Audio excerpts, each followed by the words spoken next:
Breaking news. జీహెచ్ఎంసీలో వార్డుల delimitation పై అధికారుల కసరత్తు ముగిసింది. త్వరలో ఫైనల్ నోటిఫికేషన్ విడుదల కానుంది. 1-2 రోజుల్లో ప్రభుత్వానికి జీహెచ్ఎంసీ కమిషనర్ నివేదిక ఇవ్వనున్నారు. 300 వార్డుల్లో ఇప్పటికే అధికారుల కసరత్తు పూర్తయింది. 15 వార్డుల వరకు పేరు మారొచ్చని అంచనా వేస్తున్నారు. వార్డు డీలిమిటేషన్ మ్యాప్ జనాభా వివరాలను జీహెచ్ఎంసీ ఇప్పటివరకు ఆన్లైన్లో పొందుపరచలేదు. కోర్టులో పిటిషన్ వేసిన వారికి మాత్రం వారి డివిజన్లకు సంబంధించిన వివరాలను మాత్రం అందించారు. ఫైనల్ నోటిఫికేషన్లో అనేక వార్డుల పేర్లు మారబోతున్నాయని సమాచారం అందుతోంది. వార్డు డీలిమిటేషన్పై దాదాపుగా 10,000కు పైగా జీహెచ్ఎంసీకి ఫిర్యాదులు అందాయి.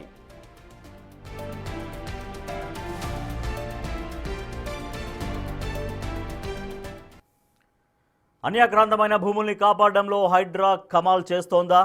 ఒకప్పుడు కబ్జాకు గురై ఇక్కడ ఒక చెరువు ఉండేదని తెలియని పరిస్థితి నుంచి నేడా చెరువులు కుంటలు సర్వాంగ సుందరంగా దర్శనమిస్తున్నాయా? ప్రతిరోజు ఎక్కడో ఒక చోట ఏదో ఒక ప్రభుత్వ భూమిని హైడ్రా ఎలా కాపాడగలుగుతోంది? ఈ అంశంలో హైడ్రా ఎలాంటి సవాళ్లు ఎదుర్కొంటోంది? Let's watch.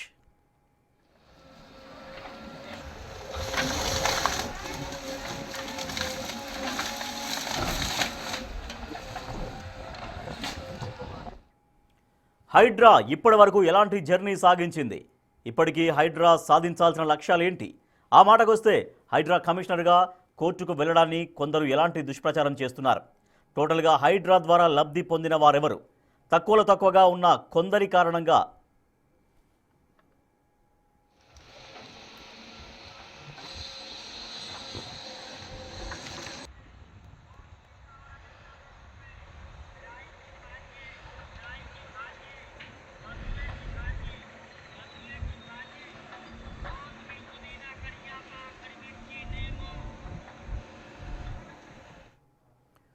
హైడ్రా ఇప్పటి వరకు ఎలాంటి జర్నీ సాగించింది? ఇంకా హైడ్రా సాధించాల్సిన లక్ష్యాలు ఏంటి? ఆ మాటకొస్తే హైడ్రా కమిషనర్గా రంగనాథ్ కోర్టుకు వెళ్ళడాన్ని కొందరు ఎలాంటి దుష్ప్రచారం చేస్తున్నారు? టోటల్గా హైడ్రా ద్వారా లబ్ధి పొందిన వాళ్ళెవరు? తక్కువగా ఉన్న కొందరి కారణంగా హైడ్రాకు ఎలాంటి చెడ్డ పేరు వస్తోంది? ఈ అంశాలపైన మా ప్రతినిధి శ్రవణ్ హైడ్రా కమిషనర్ రంగనాథ్తో face to face. Hydraa form అయి దాదాపుగా 1.5 పూర్తయింది. ఈ 1.5 కాలంలో ఎంత విలువ గల భూములు హైడ్రా కాపాడింది అనేటువంటి ప్రశ్న చాలా మందిలో ఉంది. చాలా చోట్ల కూల్చివేతలు చేపట్టారు, చాలా చోట్ల మురుగునీళ్లు నిలవకుండా చూస్తున్నారు, వర్షాకాలంలో ఇబ్బందులు రాకుండా చూస్తున్నారు అని ఇటీవల వరుసగా వార్తల్లో నిలుస్తుంది హైడ్రా. ఒకసారి గడిచినటువంటి 1.5 కాలంలో ఎలాంటి పనులు చేసింది, జనాలకు ఏ విధంగా ఉపయోగకరంగా హైడ్రా పనిచేస్తుందని తెలుసుకునే ప్రయత్నం చేద్దాం. హైడ్రా కమిషనర్ రంగనాథ్ మనతో ఉన్నారు. సార్, ఆల్మోస్ట్ 1.5 ఇయర్ అయింది. కూల్చివేతలు చేపడుతున్నారు, ప్రభుత్వ భూములు కాపాడేటువంటి ప్రయత్నం చేస్తున్నారు, నాలాలు చెరువులు అన్ని మీద దృష్టి పెట్టారు. ఈ 1.5 కాలంలో ఎన్ని చోట్ల మనము ఎన్ని వేల కోట్ల విలువ గల భూములను మనం కాపాడేటువంటి ప్రయత్నం చేశాం, ఎన్ని చోట్ల అగ్రెసివ్గా వెళ్ళి కూల్చివేతలు చేపట్టేటువంటి ప్రయత్నం? చూడండి, ఇప్పుడు మనము మీ అందరికీ తెలుసు, జూలై 2024లో హైడ్రా ఫామ్ అయింది. దాదాపు సంవత్సరం అవుతుంది. ఈ 1 ఇయర్లో అంటే లాస్ట్ మనం 2025లో చూస్తే కనుక దాదాపు మనం రీక్లెయిమ్ చేసినటువంటి ఏది గవర్నమెంట్ ల్యాండ్స్ కానీ లేకపోతే ఇతర చెరువు ల్యాండ్స్ కానీ ఇవన్నీ కూడా చూస్తే మోర్ దెన్ 1,300 acres దాకా వస్తుందన్నమాట. దాని మార్కెట్ విలువ వచ్చేసి దాదాపుగా 60,000 కోట్ల నుంచి 65,000 కోట్ల దాకా ఉంటుంది. సో అది ఈ ల్యాండ్స్ని మనం ఎంత రికవరీ చేసాం. ఇన్నాళ్ళు ఎవరో కొంతమంది కబ్జాదారుల చేతుల్లో ఉండి వాళ్ళు పొజిషన్ అని చూపించుకుంటూ దొంగ పొజిషన్ని చూపిస్తూ అక్కడ అంటే అది దాంట్లో అన్ని ఫేక్ ఇది చేస్తూ రకరకాల పద్ధతులు, ల్యాండ్ గ్రాబింగ్ అనేది టిపికల్గా రకరకాల పద్ధతులు చేస్తూ ఉంటారు. సో అటువంటి వాళ్ళు చేస్తున్న క్రమంలో హైడ్రా అన్ని ఒక కంప్లైంట్ రాగానే దాంట్లో మొత్తం లోతుగా అధ్యయనం చేస్తాం, చేసి డాక్యుమెంట్స్ అన్నీ కూడా చూస్తాం. గ్రౌండ్ లెవెల్ ఫీల్డ్ విజిట్ ఉంటుంది. సో ఊరిని ఏదో రాగానే ఏదో ఊరిని వెళ్ళి మేము వెళ్ళి ఏదో అక్కడ వాడు ఫెన్సింగ్ చేసేయటమో లేకపోతే కూల్చేయటం అలా చేయదు. దాని వెనకాల చాలా బ్యాక్గ్రౌండ్ ఎక్సర్సైజ్ జరుగుతుంది. సో పర్సనల్ హియరింగ్ కూడా జరుగుతుంది. వాళ్ళని కూడా పిలుస్తాం, అందరినీ పిలిచి చెక్ చేస్తాం. చూసిన తర్వాత ఆ ప్రాసెస్ అంతా అయిన తర్వాతనే అప్పుడు సాటిస్ఫై అయిన తర్వాత ఇతను తప్పుగా ఉంటున్నాడు, అతను ఇదనేది ఒక దగ్గర చూపించి ఇక్కడ ఉండటం, ఇట్లా రకరకాలుగా ఉన్నాయన్నమాట పద్ధతులు. అసలు ఏముండదు, ఒక డాక్యుమెంట్ కూడా ఉండదు. మనం ఎక్కడో చూస్తున్నాం ఒక డాక్యుమెంట్ అయితే అది ఏదో వాళ్ళు సేల్ డీడ్ చూపిస్తున్నారు, ఒక సేల్ అగ్రిమెంటు ఏది రంగారెడ్డి జిల్లా ఏది మనందరికీ తెలుసు 78-79లో ఫామ్ అయితే 76లో ఉన్న సేల్ అగ్రిమెంట్లో రంగారెడ్డి జిల్లా అని రాసి ఉంటుంది. అంటే ఇట్లా మనకు తెలిసిపోతుంది అనమాట. అట్లా సేల్ ఇది unregistered sale agreement of sale అనమాట. సో ఇట్లా చూడంగానే మనకు అన్నీ తెలుస్తూ ఉంటాయి. సో ఫర్ ఇన్స్టెన్స్ బతుకమ్మకు ఉంటుంది మనం చూస్తే కూడా, దాంట్లో కూడా ఏంది అన్రిజిస్టర్డ్ అగ్రిమెంట్ ఆఫ్ సేల్ ఎప్పుడు 1980sలో దాన్ని చూపిస్తూ దానికి అగ్రిమెంట్ ఆఫ్ సేల్లే దానికి లిమిటెడ్ పీరియడ్, చాలా లిమిటెడ్ ఉంటుంది. మనీ కూడా వాళ్ళు ఏమి పే చేయరు, 50,000 ఎంతో చేసినట్టు చూపిస్తున్నారు. ఇట్లా చాలా వాటిల్లో అంటే అది సేల్ డీడ్ కాకుండా అసలు ముందు ఫస్ట్ ఆఫ్ ఆల్ దాని మీద హక్కులు రావని సుప్రీంకోర్టు పలు సందర్భాల్లో చెప్పిందనమాట. సో ఇవన్నింటినీ పరిగణలోకి తీసుకొని మేము ముందు ఎంక్వైరీ చేసిన తర్వాత ఇట్లా దీన్ని వెనక్కి తీసుకురావడం జరుగుతుంది అనమాట. ఇది భూముల్ని ఫెన్స్ చేయటం, ఇల్లులు ఏవైతే ఉంటాయి కనుక ఆల్రెడీ అప్పటికే జనవాసాలు వచ్చేసి అనుకోండి, హ్యాబిటేషన్స్ వచ్చున్నాయి, వాటిని డిస్టర్బ్ చేయట్లేదు. నిన్న చూశారు మీరు, నిన్న మేము దాదాపు 1,700 కోట్ల పైన ఏది ప్రభుత్వ భూమిని వెనక్కి తీసుకొచ్చాం. చాలా ఇల్లులు ఉన్నాయి, దాన్ని డిస్టర్బ్ చేయట్లేదు. సో ఇవన్నింటినీ కూడా తీసుకుని ఇప్పుడు ఈ భూములన్నింటినీ కూడా రికవరీ చేసి మోర్ దెన్ చెప్పాను కదా 1,100 ఎకరాలు ఉంటుంది. ప్రభుత్వం కూడా చాలా వాటిల్లో ఇప్పుడు స్కూల్స్ని స్టార్ట్ చేయడానికి, అంటే ఏదైతే ఈ ల్యాండ్స్ని మేము రీక్లెయిమ్ చేశామో వాటిల్లో స్కూల్స్, ప్రభుత్వ స్కూల్స్ పెద్ద ఎత్తున ఈ పాఠశాలలు, లేకపోతే hostels, social welfare hostels, public పనికి వచ్చేదానికి ఇప్పుడు పెద్ద ఎత్తున కూడా మొదలెట్టింది. సో మార్నింగ్ నాకు ఒక జిల్లా కలెక్టర్ గారు కూడా వారు కూడా చెప్పారనమాట, ఆల్రెడీ గవర్నమెంట్ నుంచి ఇన్స్ట్రక్షన్స్ ఉన్నాయి, మనం అక్కడ స్కూల్స్ నిర్మించాం. సో ఎక్కడెక్కడైతే కనుక పెద్ద కాంప్లికేషన్స్ లేవో ఇమీడియట్గా దాంట్లో వెళ్ళి స్కూల్స్ కూడా కట్టడం జరుగుతుందన్నమాట. అంటే ఇవన్నీ ప్రభుత్వ అవసరాల కోసం ఉన్నటువంటి ప్రభుత్వ భూములు. ఈ సంవత్సరం మేము డెఫినెట్గా లిస్ట్ అవుట్ చేసాము, చాలా చోట్ల ఉన్నాయి. So more than 1 lakh crores పైన అటువంటిది, అంటే ఆ గవర్నమెంట్ ల్యాండ్స్ని వెనక్కి తీసుకురావటం, అంటే around more than 2,000 to 2,500 acres మనకి వెనక్కి తీసుకురావడానికి 2026లో హైడ్రా తప్పకుండా ప్రయత్నం చేస్తున్నాం. సార్ ఇప్పుడు మనం ప్రభుత్వ భూమిని కాపాడాలంటే ఎక్కడెక్కడ ప్రభుత్వ భూమి ఉంది అనేది ఫస్ట్ తెలియాల్సినటువంటి అవసరం ఉంది. రెవెన్యూ వాళ్ళతో కోఆర్డినేషన్ చాలా ముఖ్యం. తెలుసుకున్నారా సార్, మొత్తం ఓఆర్ఆర్ వరకు మన పరిధి, హైడ్రా పరిధి ఎంత ఉందో అంతవరకు ఎన్ని భూములు ఉన్నాయి ప్రభుత్వానికి సంబంధించినవి? అవునండి, అది మన ఈ మధ్య మీటింగ్స్ పెట్టాం కూడా, జిల్లాల నుంచి అడిషనల్ కలెక్టర్స్ కూడా అంతా వచ్చారు. సో ఈ హైడ్రా పరిధిలో ఉన్నటువంటి 4 జిల్లాలు హైదరాబాద్, రంగారెడ్డి, మనకి మేడ్చల్, మల్కాజ్గిరి, సంగారెడ్డి, వాళ్ళకు కూడా మేము అందరూ కూడా డేటా షేర్ చేస్తున్నారు. ఎక్కడెక్కడ గవర్నమెంట్ ల్యాండ్స్ ఉన్నాయో మొత్తం అది డిజిటైజ్ చేసిన ఆ డేటాబేస్ని మాకు షేర్ చేస్తున్నారు అన్నమాట. సో అదంతా మనం తీసుకున్న తర్వాత దాని అన్నింటినీ పరిశీలించి అప్పుడు తప్పకుండా దాంట్లో పేపర్స్ తీసుకోవటం అన్నీ ఎగ్జామిన్ చేసిన తర్వాత గవర్నమెంట్ ల్యాండ్స్ ఎక్కడ ఉన్నాయో దాన్ని సెక్యూర్ చేసినటువంటిది చేస్తాం. మేము ఈ ఇవన్నీ మేము చాలా చోట్ల మేము మా కంట్రోల్లోకి తీసుకున్న తర్వాత హైడ్రా బోర్డుని కూడా పెడతాం. ఇది ప్రొటెక్టెడ్ బై హైడ్రా. ఏమైనా కేసులు ఉంటే కేసు డీటెయిల్స్ ఉంటాయి. ఆయన కేసు గెలిచాడు అనుకోండి, తీసుకోండి, ఎవరొద్దు అంటున్నారు. ఇప్పుడు మేము చేసేది అక్కడ ఏం కట్టడాలు ఏం చేయట్లేదు కదా, అక్కడ ఓన్లీ ఫెన్స్ చేసి కాపాడుతున్నాం. అంటే అప్పుడు ఏముంది, సపోజ్ ఇప్పుడు మీకు మాకు మధ్యలో దేర్ ఇస్ అ డిస్ప్యూట్, గవర్నమెంట్కిను మీకు ఉంది, బట్ అక్కడ ఆ డిస్ప్యూట్ కోర్టులో నడుస్తున్న క్రమంలో ఎకరాలు అక్రమాలు అయిపోతున్నాయి. మేము అంటున్నాం ఎస్, నీకు డిస్ప్యూట్ ఉంది, దాన్ని ఫెన్స్ చేసుకొని దాన్ని కాపాడదాం. ఆ తర్వాత వన్స్ కోర్టులో మీరు గెలిస్తే మీరు తీసుకోండి, గవర్నమెంట్ గెలిస్తే గవర్నమెంట్ చేతులకు వస్తుంది.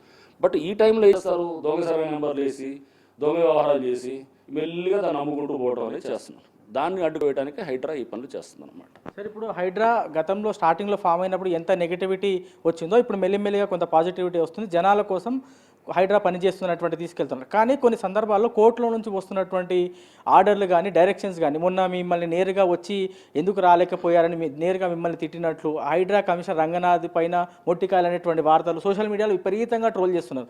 జస్ట్ హైడ్రా మీద ఎవరు ఏమంటారా అని చూసి. ఎందుకు సార్ ఇట్లాంటివి ఎందుకు తీసుకొచ్చుకుంటున్నారు అక్కడ వరకు? నేరుగా కోర్టు డైరెక్షన్స్ నేరుగా మీ వరకు రీచ్ అవ్వట్లేదా సరిగా? నేనేసి ఇక్కడ కోర్టు డైరెక్షన్స్ కాదు, సోషల్ మీడియాలో కొంతమంది, నేను ఆ రోజు హైకోర్టుకి అటెండ్ అయ్యాను, మీ అందరికీ తెలుసు, December 5వ తారీఖు అటెండ్ అయ్యాను.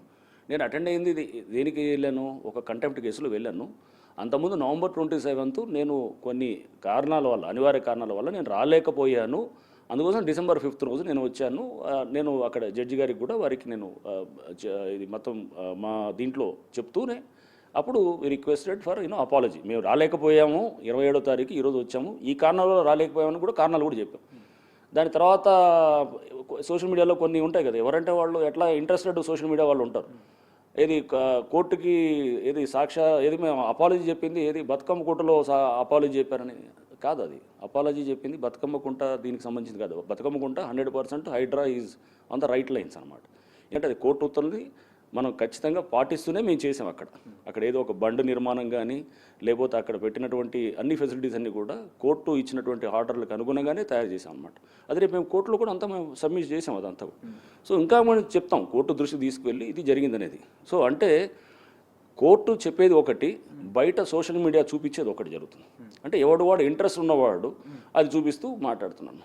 సో దానికి మనం రియాక్ట్ అవ్వాల్సిన అవసరం లేదు. ఎందుకంటే అది వాళ్ళు ఒక కలర్డ్ యాంగిల్లో వాళ్ళు ఏంటంటే ఒక దీంట్లో హైడ్రాని తప్పుగా చూపించాలనుకున్నాడు మనం తప్పుగానే చూపిస్తాడు. ఏం చెప్పినా కోర్టు ఏం చెప్పినా కానీ ఎలా చెప్పినా కానీ తప్పుగానే చూపించాలని చూస్తాడు అన్నమాట.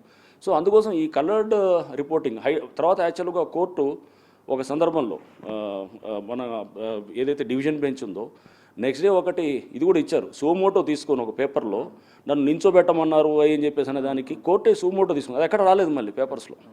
అది అంటే కోర్టు ఏం చెప్పింది, మిమ్మల్ని పిలిచి మేము ఏది పిలవచ్చు అనేటప్పుడు చెప్పినప్పుడు కోర్టు కొన్ని ఉత్తర్వుల్ని దాన్ని కొంచెం వక్రీకరించో లేదా దాన్ని ఇంకేదో దానికి కాస్త మసాలా అంతా పెట్టి చేసిన దానికి కోర్టు తప్పుపడుతూనే ఇచ్చిందనమాట. తర్వాత ఏది సూమోటో తీసుకొని వాళ్ళని మీరు ఇమీడియట్గా రిజాయిండర్స్ ఇవ్వండి అంటే రిజాయిండర్ ఎక్కడో చిన్నగా ఎక్కడో ఇస్తారు ఇచ్చిన.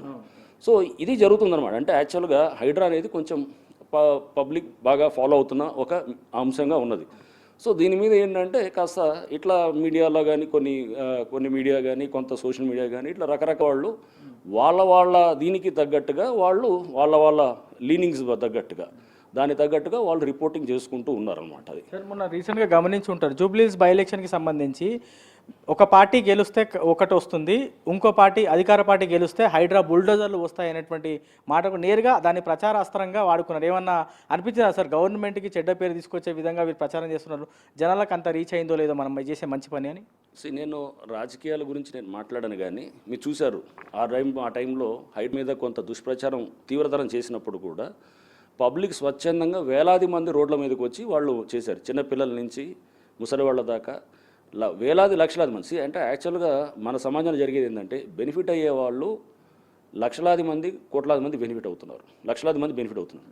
నష్టపోయేది కొంత ఒక 100, 200, 300 కొన్ని వందల్లో ఉంటారన్నమాట.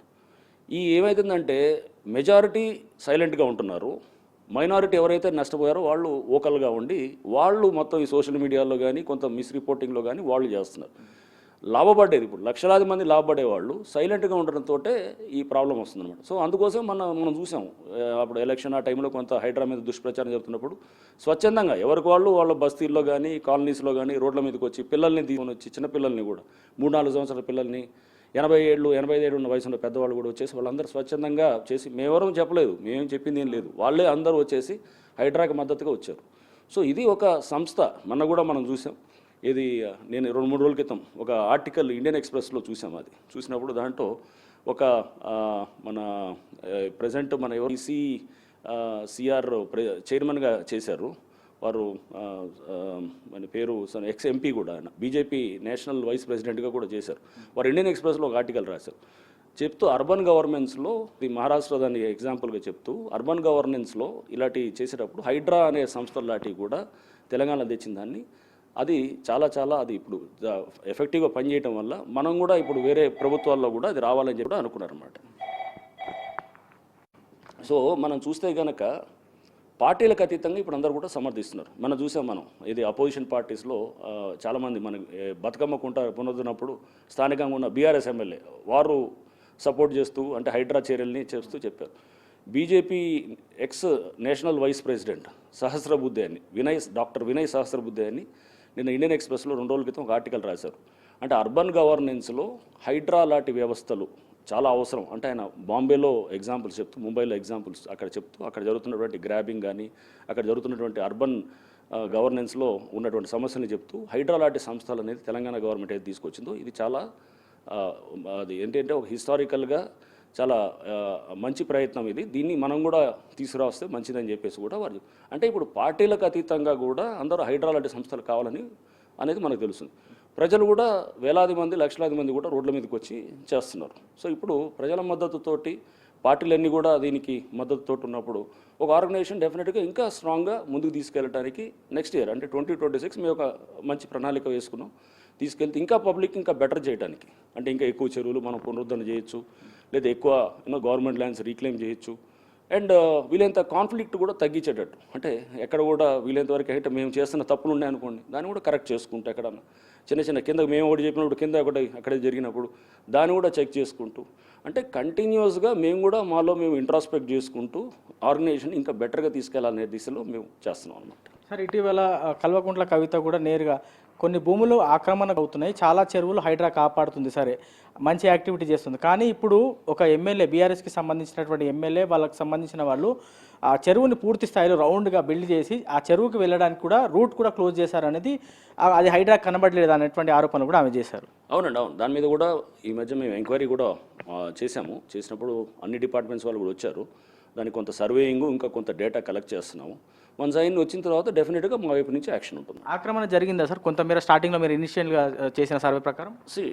కొంతవరకు అయితే మటుకు అక్కడ మనకి ఏది కమ్యూనిటీ అనేది గేటెడ్ కమ్యూనిటీ కాదు అనేది మటుకు అది అర్థమైంది. బట్ ఆక్రమణ జరిగిందా అనేది సర్వే చేయాలన్నమాట. సర్వే చేసినప్పుడు ఒక 3-4 టీమ్స్, అంటే సర్వే అన్ని హైడ్రా టీము, అక్కడ స్థానికంగా మండల్ టీము, లేకపోతే అక్కడ ఎవరైతే కనుక అక్కడ వాళ్ళు ఉంటారో ఆ ప్రాజెక్ట్ వాళ్ళకి సంబంధించిన మనుషులు కూడా ఉంటే అందరు ఉన్నారనుకోండి, అప్పుడు ఫెయిర్గా జరుగుతుంది అనమాట సర్వే. సో ఫెయిర్ సర్వే చేసి గవర్నమెంట్ ల్యాండ్ ఆక్రమణ చేస్తే కనుక తప్పకుండా అది వెనక్కి తీసుకునే జరుగుతుంది. సార్ ఇప్పుడు గతంలో ఎఫ్టీఎల్తో పాటు బఫర్ జోన్ అనేది చాలా వార్తల్లో నిలిచింది హైడ్రా ఫామ్ అయిన తర్వాత. ఇప్పుడు ఇల్లు ఎవరు కట్టుకోవాలన్నా చెరువు పరిసర ప్రాంతాల్లో కానీ వాళ్ళకి ఖచ్చితంగా నా ఇల్లు ఎఫ్టీఎల్లో వస్తుందా బఫర్లో వస్తుందా, ఎంతవరకు ఎఫ్టీఎల్ అనేది ఒక అవగాహన వచ్చింది జనాల్లో. సో ఇప్పుడు చెరువులు చాలా ఉన్నాయి, హైడ్రా బఫర్ జోన్ కానీ ఎఫ్టీఎల్ కానీ ఎప్పటివరకు ఫిక్స్ చేస్తుంది అనేటువంటి క్లారిటీ ఎప్పటివరకు వస్తుంది? ఇప్పుడు చాలా చెరువులు మీరు గమనిస్తున్నారు, అవి మెల్లిమెల్లిగా ఆక్రమణకు గురవుతున్నాయి, ఇప్పుడు దాన్ని అడ్డుకట్ట మీరు వేస్తున్నారు, ఎప్పటివరకు ఫైనల్ నోటిఫికేషన్ ఇచ్చేటువంటి అవకాశం ఉంది? ఇది చాలా ఇంపార్టెంట్ ఎక్సర్సైజ్ అండి. ఇప్పుడు మనం చేస్తున్నటువంటి ఇది FTL notifications. So already preliminary notifications ఇచ్చిన వాటిని కొన్ని ఫైనలైజ్ చేస్తాము. ఫైనల్ అసలు ఏ నోటిఫికేషన్ ఇవ్వని వాటిని ప్రిలిమినరీ నోటిఫికేషన్స్ ఇప్పుడు ఇష్యూ చేస్తున్నాం. సో దీని మీద గత కొన్ని రోజులుగా కూడా మీటింగ్స్ అవుతున్నాయి. రెవెన్యూ, ఇరిగేషను, వాళ్ళ అడిషనల్ కలెక్టర్స్ కూడా ఈ 4 జిల్లాలకు సంబంధించిన వాళ్ళు కూడా వచ్చారు. వాళ్ళందరితో కూడా మీటింగ్ అయ్యి, సో వాళ్ళ నుంచి కూడా వాళ్ళతో చేసుకున్న తర్వాత ఇప్పుడు నెక్స్ట్ వీక్ నుంచి కూడా మేము ఒక షెడ్యూల్ పెట్టుకొని నోటిఫికేషన్స్ కూడా పబ్లిష్ చేసుకుంటూ వెళ్ళేటట్టు అది ప్లాన్ చేసుకున్నాం అనమాట.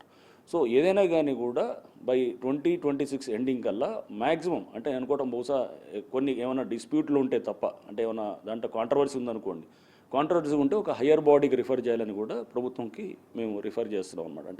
అంటే మేము డిసైడ్ చేయకుండా దానికి ఒక హయ్యర్ బాడీ ఉంటుంది అనమాట. Somebody like representatives from IIT Hyderabad or say some NRSC నుంచో, సర్వే ఆఫ్ ఇండియా నుంచి ఇట్లా ఉండేటాళ్ళు, ఒక ఇరిగేషన్ నుంచో ఇట్లా ఉంటారనమాట. వాళ్ళ హైయర్ బాడీ విల్ డిసైడ్ అనమాట కాంట్రవర్సీస్ ఉన్న దగ్గర. నాన్ కాంట్రవర్సీస్ క్లియర్ కేసెస్ అన్నీ కూడా లేక్ ప్రొటెక్షన్ కమిటీ చైర్మన్గా హైడ్రా కమిషనర్ అండ్ దాంట్లో ఉన్నటువంటి మెంబర్స్ అయినటువంటి రెవెన్యూ, ఇరిగేషన్ వాళ్ళందరూ కూడా దీంట్లో వాళ్ళు అందరం కలిసి డిసైడ్ చేయడం జరుగుతుంది అనమాట.